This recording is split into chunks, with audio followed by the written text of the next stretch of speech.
you allow all of his doctors in or no?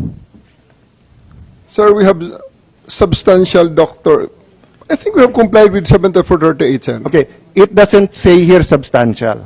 We It have says complied with here, 7438, sir. no sir, ang sabi kasi dito, his choice, hindi nyo choice. Hindi nyo choice ilimit yung doctors niya. Ang sabi nyo substantial. So, I will clarify. Were there doctors that he requested you did not allow in? Yes I was or not no? aware of that, sir. Okay, you're not aware kung meron pinapasok o wala. Kung meron siyang ibang Okay. additional doctor, But sir. I saw the video wherein you're saying 2-star, ako na nagdedesisyon, I will not allow VP Sara in. Tama? Yes, sir. Okay. Hindi ba siya anak? Ang nakalagay dito, the person's immediate family shall include his or her spouse, fiancé, parent or child, brother, sister, grandparent, grandchild, uncle, aunt, nephew, niece, etc. Ang penalty nito ay 4 na taon ata na kulong. Sir, you prevented VP Sara from entering. At dahil nung first hearing natin, sir, ay palagay ko na-explain na lahat yan, sir, at nagkaroon ng napakaraming mga... Nung first hearing, sir, ang pinag-usapan kasi doon na lawyer. Eh ako, upon looking at the Constitution, kaming mga senador, we cannot appear before the court, but we can practice. Pero ang presidente, vice president cannot practice.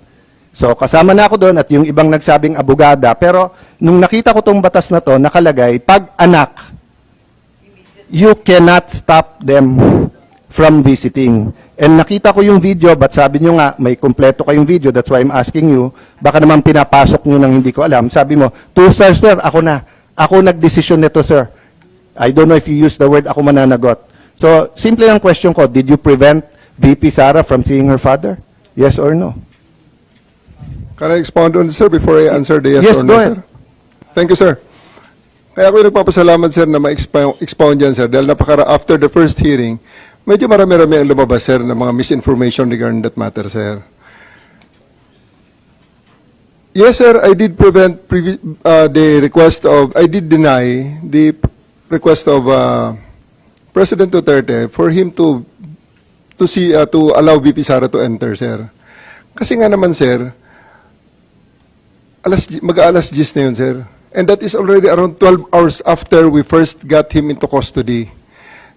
The VP has all the chances to be with the President earlier that day. We are expecting her. Actually, sir, mga alas 3 pa lang, may information na darating siya. And kung gusto talaga nilang pumasok, sir, pwede naman, sir, eh. Kasi Hinadangan mo nga eh, di Ma'am, ba? sinundo, Parang ma'am, sa loob ng Villamor.